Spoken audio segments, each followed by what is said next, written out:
itu membuktikan bahwa Majapahit telah menjadi kekuatan yang disegani di kawasan Asia.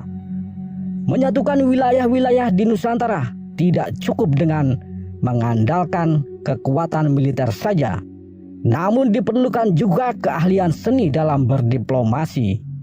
Gajah Mada bukan hanya ahli militer, namun juga seorang pemikir dan piawai dalam berdiplomasi. Ada legenda yang hidup di kalangan masyarakat Dayak di Kalimantan Barat mengisahkan bahwa di tempat itu Gajah Mada nyaris kehilangan seluruh pasukannya berhadapan dengan pasukan suku Dayak. Namun dengan keahlian diplomasinya, Patih Gumantar, raja suku Dayak dari kerajaan Bangkulir Rajang, justru menjadi sekutunya. Tanjung Pura adalah kerajaan tertua di Pulau Kalimantan bagian barat. Kita tidak berbicara tentang Kutai Martadipura yang ada di Kalimantan Timur. Kita berbicara tentang wilayah Kalimantan bagian barat. Kerajaan Tanjung Pura telah berdiri sejak abad ke-8. Kerajaan ini awalnya adalah bagian dari Kerajaan Sriwijaya di Sumatera yang diperintah oleh bangsa Melayu. Namun pasca runtuhnya Sriwijaya, Tanjung Pura menjadi bawahan Kerajaan Singasari pada masa Prabu Kertanegara. Pada masa menjadi bawahan Kediri, Tanjung Pura bernama Bakulapura. Bakula dalam bahasa Sanskerta berarti Tanjung. Namun pasca runtuhnya Singasari, Tanjung Pura menjadi kerajaan yang otonom. Tanjung Pura semula berpusat di negeri baru yang juga disebut Tanah Kayong atau Ketapang saat ini. Namun dalam sejarahnya, Tanjung Pura pernah beberapa kali memindahkan pusat pemerintahannya untuk menghindari serangan perompak bajak laut dan serangan dari kerajaan-kerajaan lain. Tanjung Pura hanyalah salah satu dari banyak kerajaan yang ada di Pulau Kalimantan. Ketika Gajah Mada menyebutkan Tanjung Pura sebagai salah satu wilayah yang akan ditaklukkannya dalam sumpahnya, yang dia maksudkan adalah seluruh Pulau Kalimantan. Tanjung Pura atau Tanjung Nagara adalah sebutan Pulau Kalimantan pada masa Majapahit. Nagara Kertagama mencatat negara-negara di Nusa Tanjung Negara adalah Kapuas Katingan, Sampit, Kota Lingga, Kota Waringin, Sambas, Lawai, Kandangan, Landa Samadang, Tirem, Sedu, Barune, Kalkah, Saludung, Solot, Pasir Barito, Sawaku, Tabalung, Tanjung Kute, dan Malano adalah yang terpenting dari negara-negara di Nusa Tanjung Pura. Tampaknya kerajaan Tanjung Pura membawahi kerajaan-kerajaan lain yang disebutkan di dalam naskah Nagara Kertagama tersebut. Maka dengan menundukkan Tanjung Pura, dengan sendirinya kerajaan-kerajaan bawahannya pun ikut tunduk.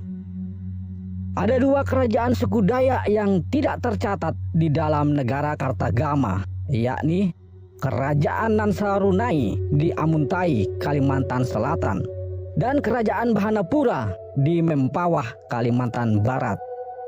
Tidak tercatatnya kedua kerajaan ini kemungkinan keduanya tidak tunduk pada Kerajaan Tanjung Pura.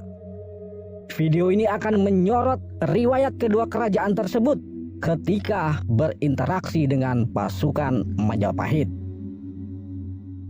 Menundukkan Tanjung Pura bukanlah hal yang sulit bagi Majapahit, sebab kerajaan itu pernah menjadi bagian dari kekuasaan Singasari pada masa Prabu Kertanegara. Perkawinan antar bangsawan kedua kerajaan itu juga telah melahirkan bangsawan-bangsawan berdarah campuran. Maka untuk menundukkan Tanjung Pura tidak diperlukan operasi militer, cukup dengan jalan diplomasi. Namun terhadap beberapa wilayah yang tidak tunduk kepada Tanjung Pura, operasi militer dilancarkan untuk menaklukkannya. Tanjung Pura dipilih Majapahit sebagai pusat pangkalan armada militernya, sekaligus sebagai ibu kota bagi kerajaan-kerajaan taklukan Majapahit di pulau tersebut. Namun, pada perkembangan selanjutnya, Pulau Kalimantan dibagi menjadi 3 mandala atau 3 wilayah, yakni Mandala Tanjung Pura atau Sukadana untuk wilayah barat, Mandala Nusa Kencana atau Banjarmasin untuk wilayah selatan, dan Mandala Borneo atau Brunei untuk wilayah utara. Penaklukan Majapahit kepada kerajaan-kerajaan lain menurut Profesor Slamet Mulyana tidak sama dengan pengertian kolonialisme pada abad modern. Majapahit tidak memeras kerajaan-kerajaan bawahannya untuk mendapatkan komoditas dan upeti secara berlebihan. Upeti hanya sebagai syarat pengakuan terhadap kekuasaan Majapahit. Hal itu sejalan dengan catatan berita Tiongkok pada masa dinasti Ming yang mencatat bahwa di wilayah Buni yang dimaksudkan adalah Borneo atau Pulau Kalimantan, rajanya setiap tahun mempersembahkan 40 kati kapur barus kepada Raja Jawa. 40 kati kapur barus sama dengan 24 kg. Tentu untuk kapur barus 24 kg bukanlah sebuah nilai yang berarti. Persembahan upeti itu hanya sebagai tanda kesetiaan dan pengakuan sebagai wilayah bawahan Majapahit. Gajah Mada melakukan operasi militer kepada wilayah-wilayah yang tidak tunduk kepada Tanjung Pura. Mulailah ia mengirim pasukan untuk menyerbu Kayu Tangi. Kayu Tangi adalah sebuah kota di tepian Sungai Martapura di Kalimantan Selatan. Sebelum mendapatkan serangan dari Majapahit, menurut Cilik Riwut, Kayu Tangi adalah pusat kehidupan sosial dan politik suku Dayak. Wilayah ini sebenarnya masih bagian dari kekuasaan Tanjung Pura, namun tampaknya tidak mau tunduk kepada Tanjung Pura, sehingga menjadi sasaran pertama serbuan Majapahit. Melalui operasi militer, pasukan Majapahit berhasil menguasai wilayah Kayu Tangi. Karena serbuan itu, orang-orang Dayak menyingkir dari wilayah tersebut. Sementara orang-orang Melayu yang berasal dari Sriwijaya, yang juga telah lama menetap di situ, tetap tinggal dan mengakui kekuasaan Majapahit. Orang-orang Melayu yang telah lama menetap di wilayah tersebut serta telah kawin-mawin dengan orang-orang pribumi, yakni suku Dayak, melahirkan keturunan campuran yang kemudian disebut sebagai suku Banjar. Orang-orang Banjar inilah yang kemudian mendirikan kerajaan di Kayu Tangi dengan nama Kerajaan Banjar di bawah hegemoni Majapahit. Diserbunya Kayu Tangi oleh pasukan Majapahit membuat suku Dayak terpencar ke pedalaman. Cilik Riwut menyebutkan bahwa terpencarnya orang-orang Dayak pada saat peristiwa Kayu Tangi melahirkan sub-sub suku Dayak yang ada di Kalimantan Selatan dan Kalimantan Tengah saat ini. Mereka adalah Dayak Ot Danum, Dayak Maanyan, Dayak Bakumpai, Dayak Dusun, Dayak Ngaju, dan sub-sub suku Dayak lainnya yang asal muasalnya adalah satu suku, yakni Dayak Ot Danum. Terdesaknya ke daerah pedalaman itu pula yang menyebabkan suku Dayak pelan-pelan meninggalkan keahlian bahari yang sebelumnya menjadi bagian dari kehidupan mereka sehari-hari. Cilik Riwut menyebutkan peristiwa penyerbuan Kayu Tangi oleh Majapahit telah terjadi pada tahun 1350 Masehi. Artinya, bisa saja serbuan itu terjadi pada tahun-tahun sebelumnya. Jika benar demikian, maka serbuan Majapahit ke Kayu Tangi dan upaya penaklukan wilayah Kalimantan bagian selatan terjadi pada masa pemerintahan Tribuana Tunggadewi dengan patihnya Gajah Mada. Dari Kayu Tangi, sebagian orang-orang Dayak yang ada menyingkir ke Amuntai. Kelompok ini kemudian dikenal dengan nama Dayak Maanyan. Di tempat itu, orang-orang Dayak Maanyan mendirikan kerajaan yang bernama Nan Sarunai. Kerajaan Nan Sarunai terletak di pertemuan 3 sungai besar, yakni Sungai Tabalong, Sungai Negara, dan Sungai Balangan. Letaknya yang strategis itu membuat Nan Sarunai dalam waktu sekejap berubah menjadi kota perdagangan yang ramai. Ada pendapat yang menyebutkan bahwa kerajaan Nan Sarunai merupakan kerajaan tertua di Pulau Kalimantan. Klaim ini didasarkan pada pengujian sampel arang Candi Agung yang ditemukan di Amuntai. Hasil pengujian tersebut menunjukkan batu-batu yang digunakan dalam pembangunan Candi Agung Amuntai berasal dari abad ke-3 sebelum Masehi, lebih tua dari kerajaan Kutai Hindu atau Kutai Martadipura. Klaim ini memiliki kelemahan bahwa bahan yang digunakan untuk sebuah bangunan tidaklah menunjukkan usia bangunan itu sendiri. Pondasi sebuah rumah bisa saja dibuat dari bebatuan yang telah berusia ratusan atau bahkan ribuan tahun sebelum rumah tersebut dibangun. Dengan demikian, admin lebih mempercayai alur dan uraian dari Cilik Riwut tentang kemunculan kerajaan Nan Sarunai. Kerajaan itu didirikan oleh orang-orang Dayak pelarian dari kayu tangi. Melihat Nan Sarunai berkembang menjadi kerajaan yang ramai, Majapahit mengirim armadanya untuk menaklukkan kerajaan tersebut. Pasukan Majapahit mendapatkan perlawanan yang sangat sengit dari pasukan Dayak di bawah pimpinan Ambah Idung dan Ambah Jarang. Penyerangan pertama dan kedua gagal. Pasukan Majapahit dibuat kocar-kacir dan banyak yang terbunuh. Namun pada penyerangan ketiga, Nan Sarunai dapat diluluh lantakkan. Abah Idung dan Abah Jarang gugur bersama hampir seluruh pasukannya. Istananya pun diratakan dengan tanah. Yang tersisa tinggal puing-puing bersama anak-anak dan perempuan. Kehancuran Nan Sarunai itu diratapi oleh suku Dayak Maanyan secara turun-temurun melalui syair sakral yang berjudul Nan Sarunai Usak Jawa.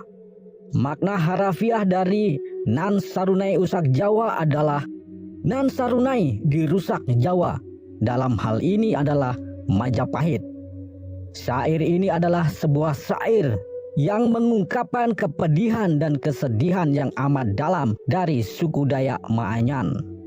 Setelah runtuhnya Nan Sarunai, kemudian berdiri Kerajaan Kuripan, Kerajaan Daha, dan Kerajaan Negara Dipa di wilayah yang berdekatan dan dalam rentang zaman yang sama. Semua kerajaan itu berada di bawah hegemoni Majapahit.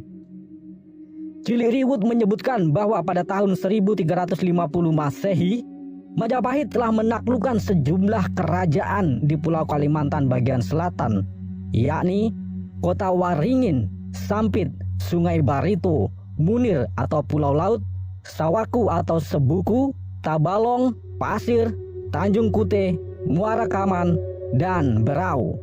Dengan demikian, seluruh kawasan itu telah tunduk kepada Majapahit.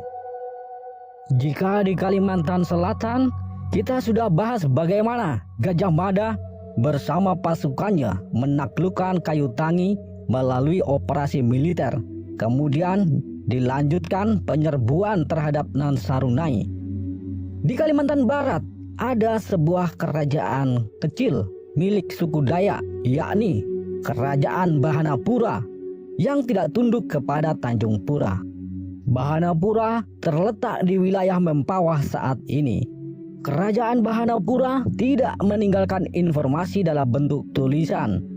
Puing-puing istananya pun tidak lagi bersisa.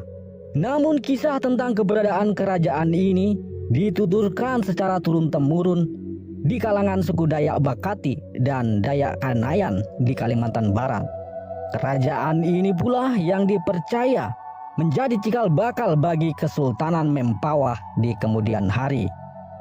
Ada sebuah legenda yang dituturkan turun-temurun di kalangan suku Dayak Bakati dan Dayak Kanayan yang mengisahkan peristiwa penyerbuan pasukan Majapahit di bawah pimpinan Gajah Mada kepada kerajaan Bahanapura.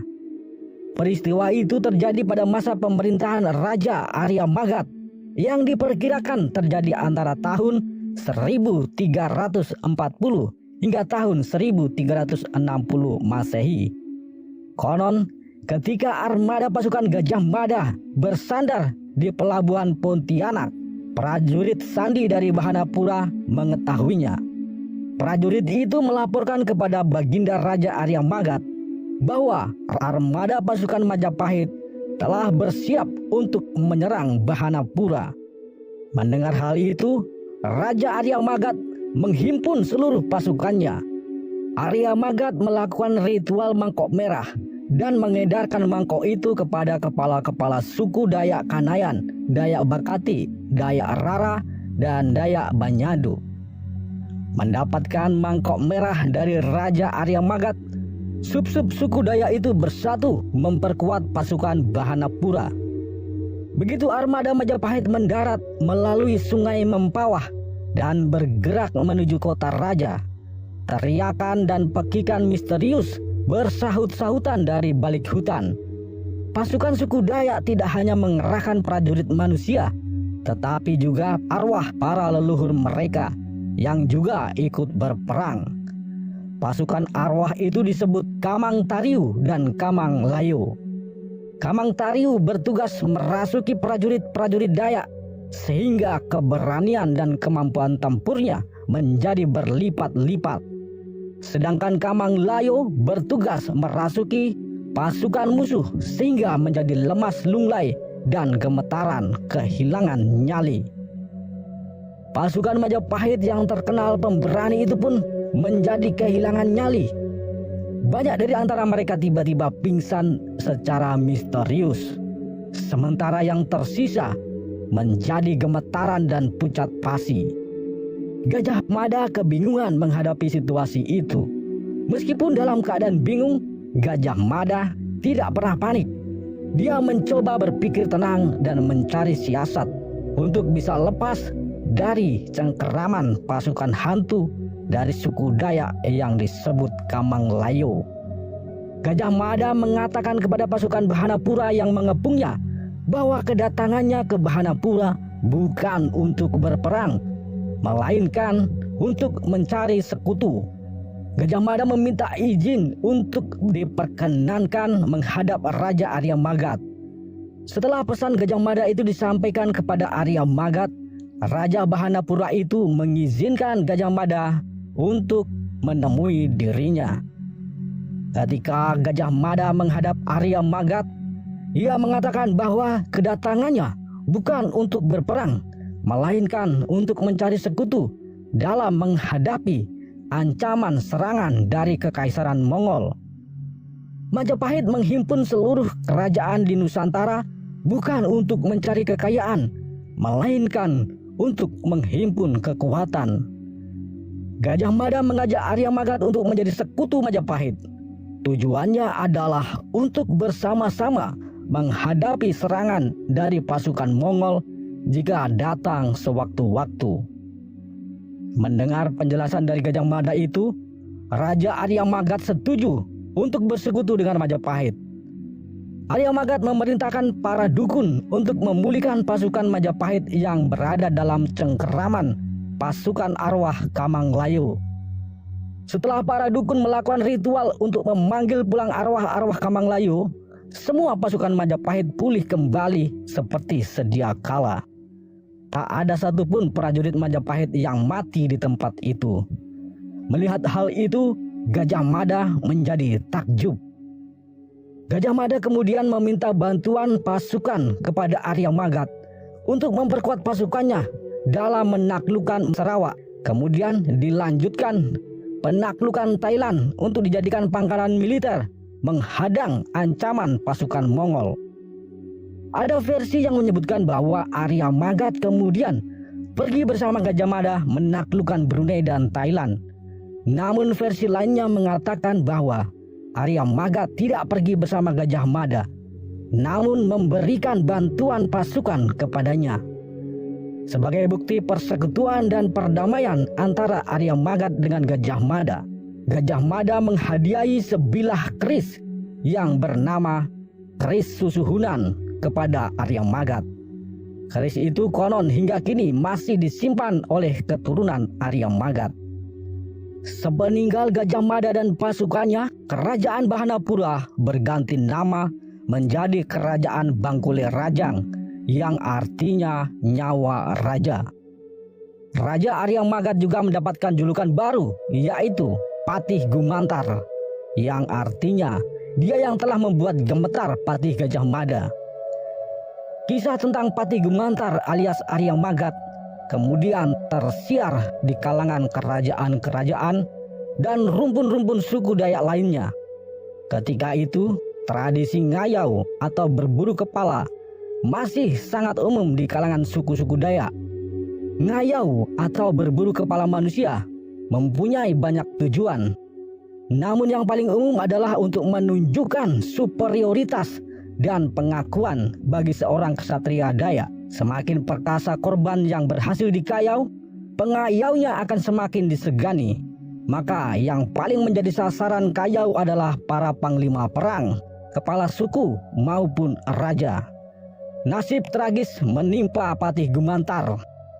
Ketika dia sedang tertidur lelap, semua jimat dan kesaktiannya ditanggalkan. Kemudian beberapa orang dari suku Dayak lain menyusup ke istana dan berhasil mengayau sang raja yang pernah membuat Gajah Mada gemetaran itu. Kisah Mahapatih Gajah Mada dalam kaitannya dengan kerajaan-kerajaan suku Dayak yang telah admin sajikan tadi memang tidak mempunyai sumber otentik berupa tulisan yang berasal dari era ketika peristiwa itu terjadi, melainkan hanya berasal dari tradisi tutur. Admin tidak dapat membenarkan maupun menyalahkan kisah-kisah itu, sebab ketika tradisi tulis belum dikenal, tradisi tuturlah yang menjadi kunci untuk menyibak misteri sejarah.